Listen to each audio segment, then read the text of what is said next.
Biz Muxlisani asrab qolamiz. Siz bilan yashaydimi? Biz nimaga kelishgandik? Nima deganing bu?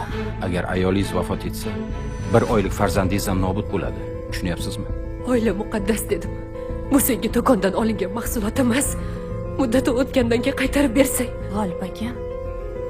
YouTube блокирует это видео из-за нарушения авторских прав. Видео можно посмотреть по ссылке в первом закрепленном комментарии. YouTube блокирует это видео из-за нарушения авторских прав.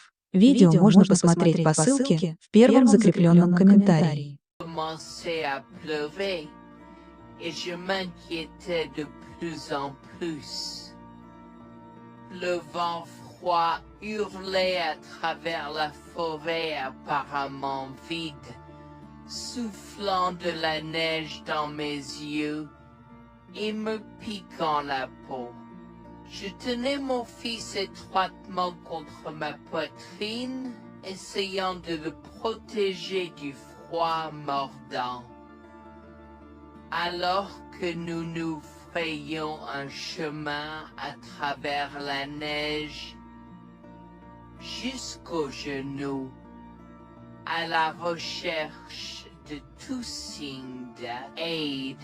Des heures s'étaient écoulées depuis que Jack et Rebecca nous avaient laissés abandonnés au milieu de nulle part, à des milles de la ville ou du prochain abri. Wax attira contre elle et mon mari, mais plus que ça, j'avais peur pour la sécurité de mon fils. Maman, il fait si froid. Je veux rentrer à la maison. Je sais, mon bébé. Je suis désolée pour tout ça. Je te promets que je vais trouver de l'aide pour nous. D'accord? Ne t'inquiète pas une seule seconde. Alors que nous trébuchions à travers les congères, je pouvais sentir mon corps s'affaiblir de minute en minute. Je savais que nous ne pouvions pas survivre dehors pendant longtemps, et trouver un abri était la priorité numéro 1. Mais juste au moment où je pensais que tout espoir était perdu, une lumière faible est apparue dans le lointain. Nous avons trébuché vers elle à moitié aveugle et à moitié gelé, jusqu'à ce que nous atteignions enfin la petite cabane aperçue auparavant, avec ses bouffées de fumée qui s'élevaient toujours dans le vent rude, nichées dans une clairière.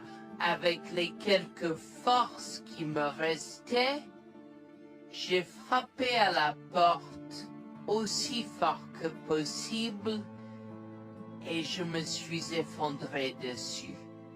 Maintenant, qui pourrait, oh Harold, apporter de l'eau bouillante et des couverts tout de suite? Un couple âgé et gentil nous a accueillis. Ils étaient si aimables de nous permettre d'enlever nos vêtements gelés, de nous baigner dans l'eau qu'ils ont tirée pour nous et de nous asseoir près du feu avec une nouvelle paire de vêtements et leur offrant une soupe chaude et des couvertures pour nous envelopper. Nous nous sommes blottis ensemble dans la chaleur. Mes sentiments de colère et de frustration ont commencé à bouillir. Comment ont-ils pu faire ça? J'espère qu'ils viennent dehors. Il y a plus de gens dehors. Nous devons aller les chercher. Non, ne te dérange pas, c'est ma belle-mère et mon mari inutiles. Ils nous ont laissé là pour geler. Tu dis un mensonge. Pourquoi ferais-tu une chose aussi horrible? Je savais que Becky était toujours comme ça, mais Lucia, pas moyen qu'il nous ferait ça. Attends une seconde. Becky, ce nom me dit quelque chose. Est-ce la dame avec une fine silhouette, les lèvres pincées et sérieuses tout le temps? Porte-t-elle des lunettes pourpres et une taupe sur l'aide sa lèvre spéa? La même. Comment la connaissez-vous? Elle a l'habitude de parcourir ces régions, mais c'est bizarre de faire une telle chose pendant cette période où les tempêtes de neige sont abondantes. En fait, je ne l'ai jamais vue dans ces parages pendant cette période de l'année. Maintenant, chérie, s'il te plaît, dis-nous comment tu la connais. Je suis sa belle-fille. Nous sommes venus de Floride parce qu'elle n'avait jamais vu son petit-fils Freddy depuis sa naissance. Je voulais vraiment qu'ils se lient d'amitié et se connaissent, mais Anne semblait désintéressée, même après que nous soyons venus de si loin. Freddy était blotti contre moi, endormi dans mes bras, avec un sourire sur son visage. Dieu merci, il allait bien. Dieu merci, il était en sécurité. Comment son petit corps a survécu tout cela?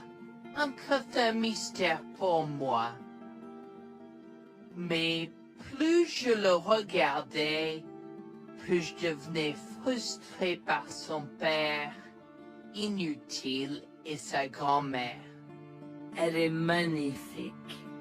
Cela nous fait pleurer de savoir que cela se produit. Vous voyez, nous n'avons pas d'enfants. Nous ne pouvions pas en avoir. Alors nous avons décidé de venir vivre sur les montagnes. C'est la vie que nous avons toujours voulu, mais nous ne pouvons pas combler les lacunes dans nos cœurs.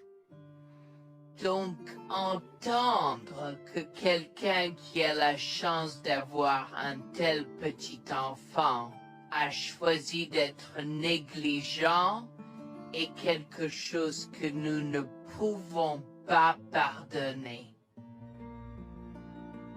Tu sais, j'ai toujours eu un drôle de pressentiment à propos de Becky, je te l'ai dit, Harold.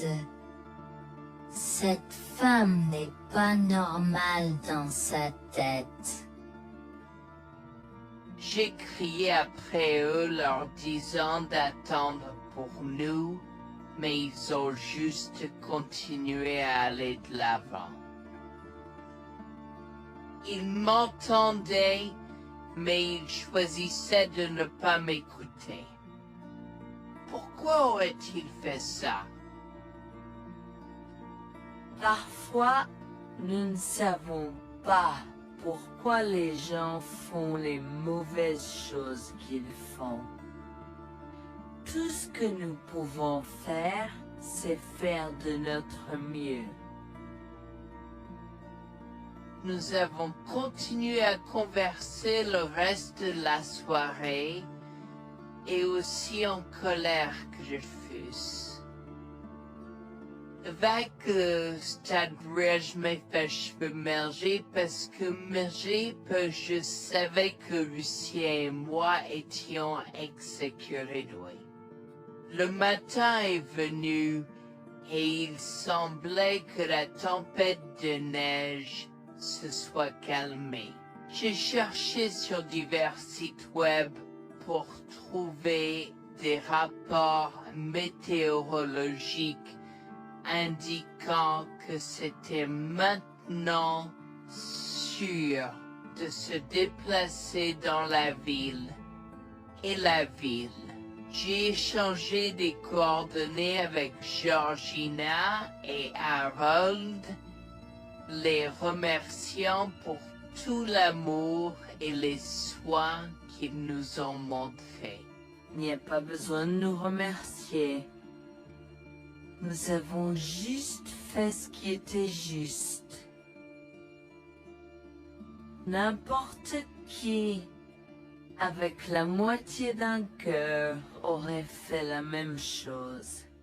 S'il vous plaît, laissez-moi vous accompagner chez vous. Harold et Georgina nous ont accompagnés à la résidence et, oh mon Dieu, nous avons trouvé Lucien et Rebecca assis confortablement sur le porche avant, comme si Freddy et moi étions sur le point de mourir la veille. Je suis sorti de la voiture et j'ai commencé à perdre les pédales. Qu'est-ce qui ne va pas chez vous, les gens?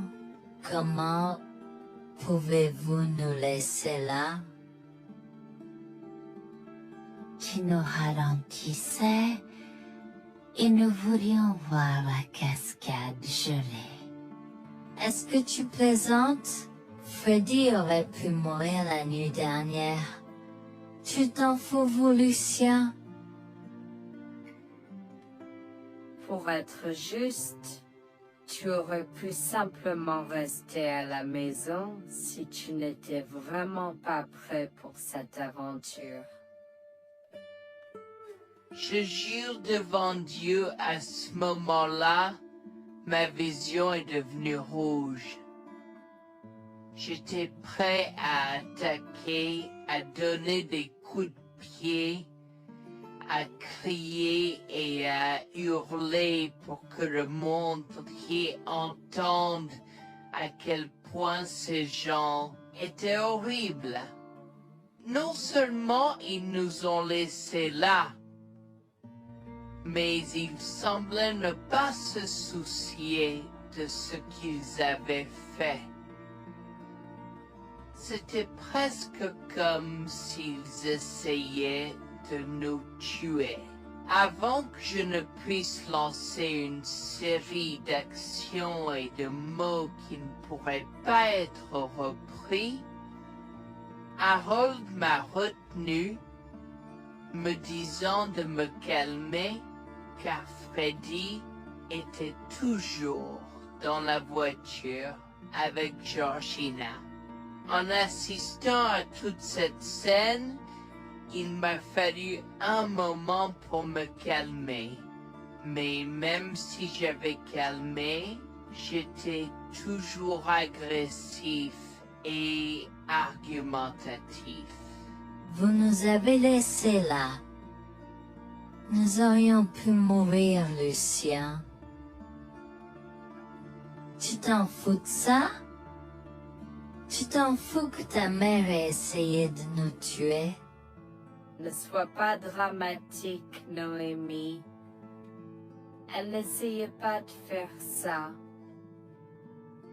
Regarde la raison pour laquelle nous ne sommes pas revenus te chercher, parce que nous savions que tu trouverais de l'aide et un abri. Je veux dire, tu as toi-même indiqué cette cabane, n'est-ce pas? il semble que tu aies obtenu l'aide dont tu avais besoin. Pas grâce à toi ou à ta mère. Je n'arrive pas à croire ce que j'entends en ce moment.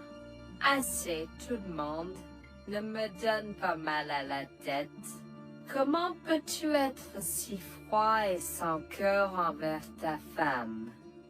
J'ai la moitié d'une idée de venir te frapper. Essaie, vieil homme. Je te mets au défi. Écoute, Noémie. Je suis désolée que tu n'aies pas pu gérer un peu le mauvais temps, mais je jure qu'il n'y avait aucune mauvaise intention de ma part. Écoute, Noémie, je suis désolée que tu n'aies pas pu gérer un peu le mauvais temps, mais je jure qu'il n'y avait aucune mauvaise intention de ma part. Oh oui. Pourquoi diable irais-tu faire de la randonnée à cette période de l'année? Nous ne te voyons jamais pendant cette période, alors quoi maintenant? Pourquoi maintenant quand tu as un enfant qui ne voulait que se connecter avec toi? Quelqu'un pourrait argumenter que ce niveau de négligence grossière était intentionnel, Becky. Tu es une personne malade et pathétique.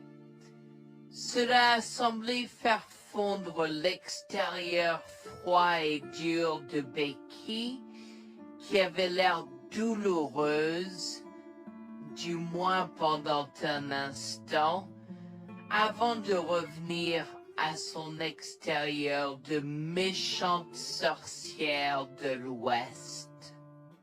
Je ne sais pas ce que tu essaies d'insinuer, mais si tu cherches une bataille, je peux t'assurer que tu la perdras. Tu oublies que je suis une femme riche. J'ai accès au meilleur. Voyons comment ton petit argument va se passer en cours, vieil homme. Vous êtes malade, vous êtes malade, je souhaite que vous restiez fiers. Tu sais quoi, Noémie? Je m'en fiche maintenant. Je n'ai plus besoin de faire semblant devant toi et tout le monde. Alors, laisse-moi te dire les choses clairement pour que tout le monde puisse entendre. Je m'en fiche de toi et de ce bébé. Honnêtement, je souhaite que vous soyez tous les deux morts hier. Au moins, vous auriez arrêté de me déranger avec vos tentatives pour rencontrer ce bébé. Est-ce que je parais en avoir quelque chose à faire? J'ai fait mon geste vers elle comme si mon corps avait une volonté propre.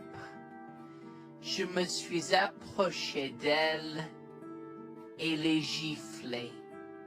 J'ai continué à la gifler et à donner des coups de pied aussi fort que possible jusqu'à ce que Jack et Harold me déchirent. Tu m'instaurais. Comment osais-je? Comment osez-vous vous asseoir là et défendre cette sorcière? Elle l'avait mérité. Toi, je vais te poursuivre en justice. Comment oses-tu me mettre les mains dessus? Elle ne voulait évidemment pas cela. Regardez, Il semble que les tensions soient élevées en ce moment. Pourquoi ne pas tous prendre une grande respiration? Entrons et réglons cela. Vous êtes un homme faible et pathétique. Et j'espère que vous passerez le reste de votre vie à expier ce que vous avez fait à votre fils. Avant que Jack ne puisse répondre, je lui ai craché au visage avant de rentrer à l'intérieur, de prendre Freddy et ses affaires, et de monter dans la voiture avec Georgina et Freddy. Maman, j'ai peur. Que se passe-t-il? Pourquoi tu combattu, grand-mère? Chérie, je suis vraiment désolée que tu aies dû voir ça. Les choses sont beaucoup plus compliquées ici et je ne veux pas te mentir. Mais je crains que tu ne sois un peu trop jeune pour comprendre. Mais pour l'instant, je suis désolée de devoir te dire que pour l'instant, il semble que grand-mère et papa ne veulent pas de nous ici. Nous ne pouvons pas être ici parce que papa et grand-mère ne sont pas très gentils et je ne veux pas que tu sois autour de personnes qui ne sont pas gentilles. Mais Georgina et Harold sont gentils, n'est-ce pas? Oui, j'aime Georgina et Harold. Harold et Georgina peuvent-ils être mes grands-parents? Oh mon Dieu, mon petit enfant, tu me fais pleurer. Bien sûr, je peux être ta grand-mère. Oh mon Dieu, mon petit enfant, tu me fais pleurer. Bien sûr, je peux être ta grand-mère. Je serai toujours ton ami et je te promets de prendre soin de toi si tu as besoin de moi. Harold a pris la voiture et nous a emmenés à un hôtel où nous avons pu nous reposer et nous remettre de nos émotions, mais malheureusement tout l'événement était un peu trop difficile à gérer. J'y avais très peur pour l'avenir Board of Dieu, tant Freddy que moi, car cela signifiait le divorce. Mais j'avais peur, Bertie, qu'ils obtiennent la garde de Freddy. Décidé de parler au gymnase et c'est propos de la question une fois que Freddy s'était endormi. Que vais-je faire? Je vais aller en prison? Nonsense. Cette sorcière ne portera pas plainte. Et si elle le faisait? Elle ne le fera pas, car nous avons des preuves de sa conspiration pour commettre un meurtre. Comment? Nous sommes toujours préparés, chérie. Nous avons secrètement enregistré toutes les preuves.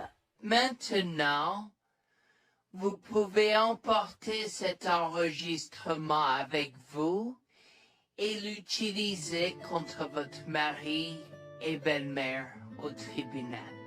Vous êtes des anges déguisés. Comment avez-vous fait ça? Quand? Comment? Chut, mon enfant, ne t'inquiète pas de tout ça. Écoute simplement l'enregistrement audio. Nous avons écouté Et effectivement, toutes les preuves avaient été enregistrées, y compris la partie où j'ai attaqué physiquement sa mère. Maintenant, ils vont me faire pour coups et blessures. Oh mon Dieu, pourquoi je fais ça? Maintenant, Bonjour, je m'appelle Jeanne et j'ai 37 ans. Je rédige ceci parce que l'année dernière a été très difficile pour moi et mon mari Jules. Nous avons beaucoup progressé depuis cet incident et je veux juste partager cette histoire pour aider quiconque pourrait se trouver dans une position similaire. Laissez-moi d'abord vous raconter comment j'ai rencontré mon mari, adorable. Tout a commencé de la manière la plus inattendue, dans un hôpital. Jules et moi nous sommes retrouvés à passer une longue nuit devant la salle d'urgence remplie d'inquiétude et incapables de partir. Jules était là parce que sa sœur avait eu un grave accident de voiture alors que ma mère a souffert d'une crise cardiaque. Dans cet espace partagé d'inquiétude et d'incertitude, nous avons trouvé du réconfort dans la présence de l'autre. Nous avons parlé facilement, découvrant un terrain d'entente et une compréhension réelle. Comme nous avons réalisé que cela prendrait un certain temps avant d'avoir des nouvelles des médecins, nous avons décidé de faire une pause et de prendre un café au café de l'hôpital. Nous ne savions pas que ces rencontres fortuites allaient changer nos vies à jamais. Au fur et à mesure que la nuit se transformait en aube, nous avons échangé des numéros avant de nous séparer à contre-sœur. Pendant que la condition de ma mère se stabilisait et qu'elle commençait sa convalescence, la sœur de Jules faisait face à un voyage plus difficile. L'accident l'avait laissée avec de graves lésions de la moelle épinière et des blessures cérébrales, et elle était paralysée de la taille aux pieds. Jules était dévasté, partagé entre le soulagement qu'elle ait survécu et la tristesse face aux défis qu'elle allait maintenant affronter. Au cours des mois suivants, Jules et moi sommes restés en contact, nous nous soutenons émotionnellement pendant les convalescences de nos proches. Nos conversations ont progressivement changé, nous permettant de partager nos espoirs, nos rêves et nos peurs. Dans l'un de ces échanges sincères, Jules a eu le courage de m'inviter à prendre un café, un rappel significatif de l'endroit où notre connexion avait d'abord fleuri. Notre amour a grandi rapidement, alimenté par la fondation que nous avons construite pendant nos moments les plus sombres. Welfare vers l'identité de l'autre et avons avoir un Cela n'a pas pris longtemps pour que nous réalisions que nous avions trouvé quelque chose de vraiment spécial. Après 2 ans de fréquentation, Jules m'a demandé en mariage. Avec une joie débordante, j'ai dit oui avec enthousiasme. Notre mariage était une petite et intime célébration, honorant l'amour qui est né de nos épreuves partagées. À ce moment-là, la sœur de Jules avait besoin de soins spécialisés, et il, étant le membre de la famille le plus proche, a pris la responsabilité. Cependant, il avait également besoin d'un travail temps plein pour gérer les factures qui s'accumulaient. Inquiète qu'il soit accablé, Jules a travaillé sans relâche pour subvenir aux besoins de sa sœur et de notre avenir ensemble. Un jour, je l'ai assis et l'ai rassuré en lui disant que nous étions une équipe faisant le défi de la vie ensemble. Chérie, j'ai besoin de te parler de quelque chose d'important. S'il te plaît, prends place. De quoi s'agit-il? Tu as l'air sérieuse, tout va bien? D'une certaine manière, non. Je t'ai vu lutter pendant un certain temps maintenant. Tu sais que tu peux me demander de l'aide, n'est-ce pas? Bien sûr que je le sais. Je ne veux juste pas t'imposer mes problèmes, tu sais. Mon chéri, nous sommes une équipe. Je veux que tu te souviennes toujours de ça. Nous faisons face aux défis de la vie ensemble et il n'y a rien d'individuel dans notre relation, seulement la nôtre. Je veux te soutenir, toi et ta sœur, de toutes les manières possibles. Cela signifie beaucoup pour moi, bébé. Tu as été incroyable tout au long de tout cela. Je ne sais pas ce que je ferais sans toi. C'est exactement pourquoi je voulais en parler. J'ai réfléchi à la prise en charge d'Abby et à l'impact que cela a sur ton travail. Et si nous envisageons de la placer dans une maison de retraite? Et avant que tu ne poses la question, je connais une bonne où ma grand-mère était vraiment heureuse. Elle a même préféré cela à vivre avec sa mère. Je ne sais pas, je veux dire, c'est une décision importante et risquée à prendre. Je comprends, mais réfléchis grec. Cela permettrait de te trouver un meilleur emploi payant pour que nous puissions nous assurer qu'Abby reçoit les soins qu'elle mérite. Nous pouvons la visiter régulièrement et être toujours là pour elle. Mais cela soulagerait une partie de la charge sur tes épaules. Tu as raison. C'est un choix difficile, mais je fais confiance à ton jugement. Je suis heureuse que tu me laisses enfin t'aider. Crois-moi, les choses sont plus faciles quand on peut partager ses fardeaux avec quelqu'un. Je veux dire, c'est comme ça que nous nous sommes trouvés, non? Comment pourrais-je jamais l'oublier? Je t'aime tellement. Merci de rester à mes côtés. Tais-toi, pas besoin de remerciements. Tu sais que je serai toujours là pour toi. Je t'aime aussi, chérie. Jax m'a fait confiance et nous avons trouvé une maison de retraite pour Abby. Au cours des prochains mois, Jax a trouvé un travail mieux rémunéré et a rendu visite à sa sœur tous les jours. Le rétablissement d'Abby a progressé de manière surprenante bien qu'elle soit paralysée. Elle a commencé à se déplacer dans la maison de retraite dans son fauteuil roulant, déterminée à explorer. La maison de retraite permettait aux résidents de sortir avec des membres de leur famille enregistrés, alors je lui ai envoyé une allocation mensuelle pour l'aider à s'amuser. La mère de Jax, Grégoire, a entendu parler de son dévouement au bien-être d'Abby et des efforts qu'il a déployés pour s'occuper d'elle. Grégoire est venu à notre domicile, les larmes aux yeux, pour exprimer à quel point il était fier de son fils, Orap. Mère, pourquoi pleures-tu? Qu'est-ce qui ne va pas? Je veux juste que tu saches à quel point je suis fier de toi, Jules. Tu as montré une telle force et compassion en prenant soin d'Abby. Je ne pourrais pas être plus fier d'avoir élevé un fils aussi merveilleux. Eh bien, merci, mère. Je fais juste ce que je peux pour Abby. C'est pas facile, mais je l'aime et je veux m'assurer qu'elle va bien. Tu as fait plus que suffisamment, mon chéri. Je ne veux pas que tu portes ce fardeau seul. Je veux prendre le relais et rendre visite à Abby plus fréquemment. Tu dois te concentrer sur ton travail et ta propre vie. Abby sera bien prise en charge. Fais-moi confiance. Eh bien, ce n'est pas comme si je l'avais fait seule. Jeanne a été à mes côtés, me soutenant à chaque étape du chemin. Nous sommes une équipe et nous sommes tous les deux engagés dans le bien-être d'Abby. Oh, je sais que Jeanne a été là, mais tu as fait tellement, Jules. Il est temps que tu priorises ta propre vie et ta carrière. Abby sera entre de bonnes mains. Fais-moi confiance. D'accord, mère, si tu es sûre de toi, alors j'accepterai. Mais je veux que tu saches que c'était un plaisir de prendre soin d'Abby et que je serai toujours là pour elle, quoi qu'il arrive. Je t'apprécie, Jules, mais il est temps pour toi et Jeanne de vous concentrer sur vos futurs. Fais-moi confiance, ce sera pour le mieux. D'accord, mère, si tu crois que c'est la bonne chose à faire, alors j'irai avec. Promets juste de bien t'occuper d'Abby. Je te le promets, maman, tu peux compter sur moi. Maintenant, m'en va et concentre-toi sur ton travail. Laisse-moi m'occuper de la garde d'Abby. J'ai trouvé l'intérêt subi de Grégoire pour Abby un peu étrange, mais je me suis tue car je savais que ce moment était important pour Jules. L'année suivante, Jules s'est concentré sur son travail et a obtenu une augmentation. J'ai également obtenu une augmentation, ce qui nous a permis d'augmenter l'allocation mensuelle de base d'Abby.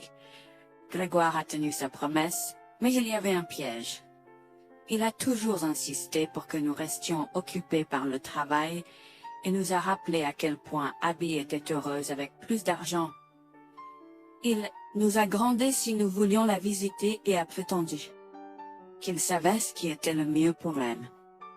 Grégoire nous a fait appeler avant de rendre visite à Abby, donc il a contrôlé notre accès à elle. En conséquence, nous l'avons vue de moins en moins, mais nous avons continué à lui envoyer l'allocation chaque mois. Je me sentais mal à l'aise par la situation. L'attitude possessive et le comportement contrôlant soudain de Grégoire m'inquiétaient. Il semblait toujours avoir des excuses lorsque Jules avait besoin d'aide avec Abby dans le passé. Cependant, je n'ai rien dit car je savais à quel point Abby était importante pour Jules. Malgré les défis, Jules et moi sommes restés engagés à soutenir Abby. Nous avons tenu notre promesse de fournir une assistance financière, même si nous ne pouvions pas être avec elle autant. Nous avons cru qu'Abby méritait les meilleurs soins. Même si nous ne pouvions pas être avec elle autant, nous avons cru qu'Abby méritait les meilleurs soins et le bonheur, et nous voulions qu'elle ait les moyens de profiter de la vie à fond. Un jour, Jules était un peu trop submergé par le manque d'Abby.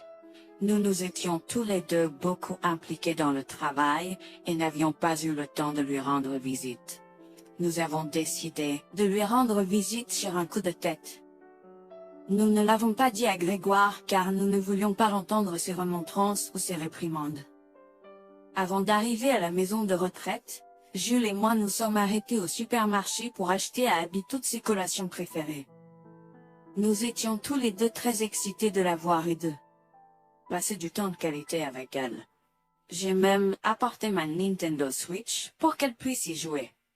Nous sommes entrés et avons immédiatement commencé à chercher Abby, mais nous ne pouvions pas la voir nulle part. Je pensais qu'elle était probablement partie pour un rendez-vous chez le médecin ou qu'elle était probablement dans le jardin. Nous avons trouvé l'infirmière d'Abby, Mme Smith. Elle nous a regardés avec confusion. « Excusez-moi, pourriez-vous nous dire où est Abby?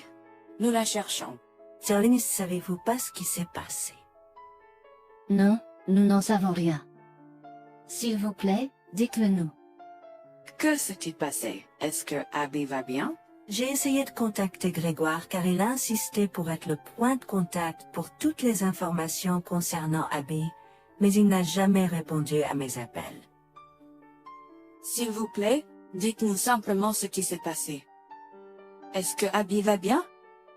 Je suis vraiment désolée de vous apprendre cette nouvelle. Alors que nous administrions un nouveau médicament à Abby, son corps a eu une réaction sévère. Elle est tombée en état de choc, malgré nos efforts et d'aide. Quoi? Quand cela s'est-il produit? Cela s'est produit il y a 2 mois. 2 mois? Comment cela est-il possible? Pourquoi n'avons-nous pas été informés? Je m'excuse pour cette omission. Nous essayons de joindre Grégoire comme il l'avait demandé, mais il semble qu'il n'a jamais reçu nos appels. C'est incroyable. Nous aurions dû être au courant, nous aurions dû appeler Abby. Merci de nous l'avoir dit, Manager Smith. Nous aurons besoin de temps pour traiter cela. Pouvez-vous nous laisser un peu d'intimité? Bien sûr, prenez tout le temps dont vous avez besoin. Je serai là si vous avez des questions ou si vous avez besoin d'aide. Je suis vraiment désolée pour votre perte. Je pouvais sentir le monde de Jules s'effondrer et le mien aussi. Bien que Abby ne soit pas ma propre sœur, je la traitais comme telle. Je m'efforçais de la connaître. Au fil du temps, je suis absolument tombée amoureuse d'elle. Nous étions comme des sœurs. Abby a été si pleine de vie malgré sa situation. Jules était un désordre de larmes, pendant que je ne pouvais tout simplement pas me résoudre à pleurer. Je me sentais tellement engourdie. Je ne pouvais pas croire que Abby était partie. Je me sentais tellement coupable qu'elle ait souffert toute seule. Je me sentais tellement coupable de ne jamais avoir pris le temps de la rencontrer. Serait-ce différent si je l'avais visitée? Je savais que Jules se sentait de la même manière que moi. Je savais que nous ne pouvions pas continuer à rester là et à pleurer. Alors je l'ai guidée gentiment hors de l'installation. Le trajet de retour à la maison était silencieux, alors que le chagrin enveloppait nos âmes. Quand nous sommes arrivés à la maison, nous nous sommes tous les deux effondrés en pleurs dans les bras, un de l'autre. Nous avons pleuré et pleuré pendant ce qui semblait être des heures. Jules était furieux que nous n'ayons même pas pu dire au revoir à Abby. Je me sentais de la même façon. De plus, J'étais triste que Abby n'ait probablement jamais eu de funérailles non plus. À ce moment-là, j'ai eu une soudaine réalisation qui m'a frappé dur. Grégoire était censé prendre soin d'Abby, mais quelque chose n'allait pas. J'ai demandé à Jules s'il avait entendu quoi que ce soit de sa mère, mais il n'avait rien entendu. Alors que nous rassemblions les pièces, la colère bouillonnait en nous.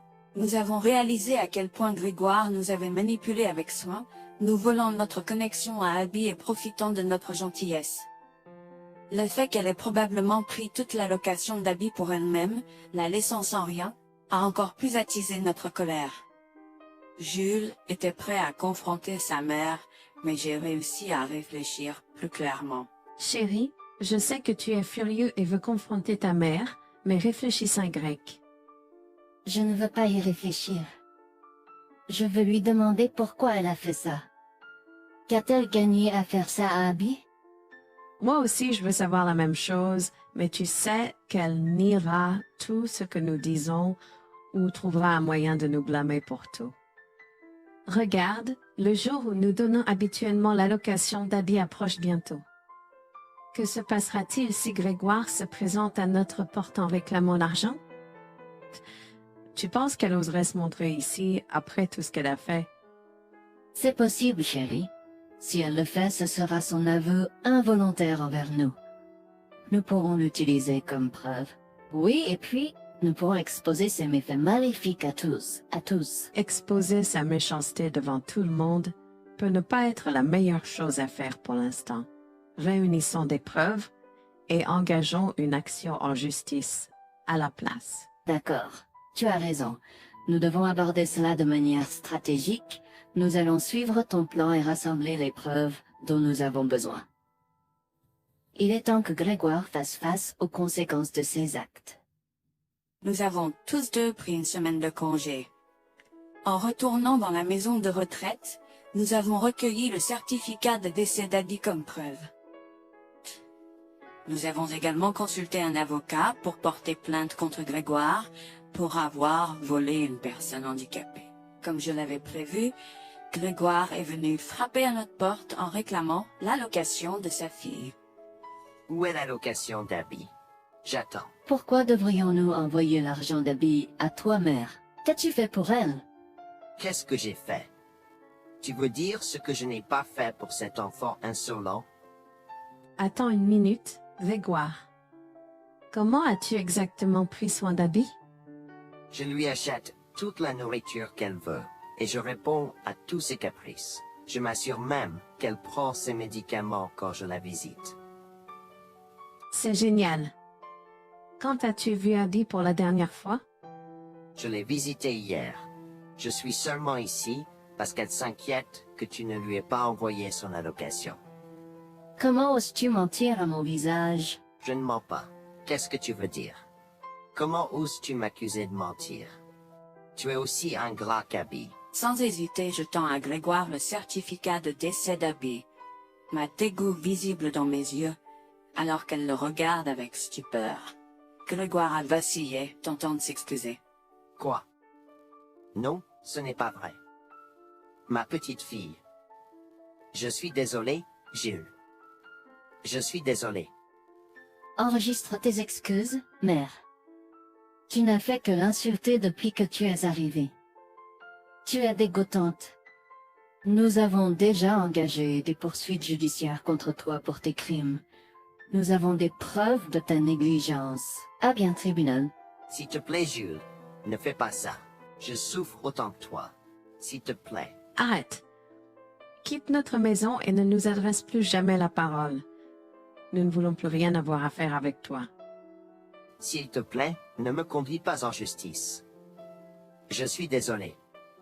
Il est trop tard pour les excuses. Tu as fait tes choix et tu devras maintenant assumer les conséquences de tes actes. Petit à petit, Jules et moi avons pris des précautions et enregistré notre conversation avec Grégoire. Cette preuve supplémentaire a joué en notre faveur et la Cour a statué que Grégoire devait nous rembourser, y compris les taux d'intérêt similaires à ceux pratiqués par les banques. Elle devra nous verser des mensualités pendant les prochaines années. Jules est allé plus loin et a partagé l'enregistrement avec le reste de sa famille élargie. Par conséquent, Grégoire a fait face à l'exclusion de sa propre famille. Jules et moi avons pleuré ensemble pendant longtemps. La douleur était profonde, mais lentement, nous avons commencé à guérir. Nous avons pris une décision ferme de couper tout contact avec Grégoire. Le seul rappel de son existence était les paiements mensuels. La décision ferme de couper tout contact avec Grégoire. Le seul rappel de son existence était les paiements mensuels qu'il faisait pour nous rembourser. Nous nous sommes concentrés sur notre guérison et sur la reconstruction de nos vies. Au final, la justice a prévalu et notre amour pour Abby est resté inébranlable. Nous avons honoré sa mémoire, en chérissant le temps que nous avions passé avec elle, et en montrant de l'amour et des soins aux autres dans le besoin. Notre parcours a été rempli de défis et de chagrins, mais il nous a également appris le pouvoir de la résilience et la force de notre lien. Jules et moi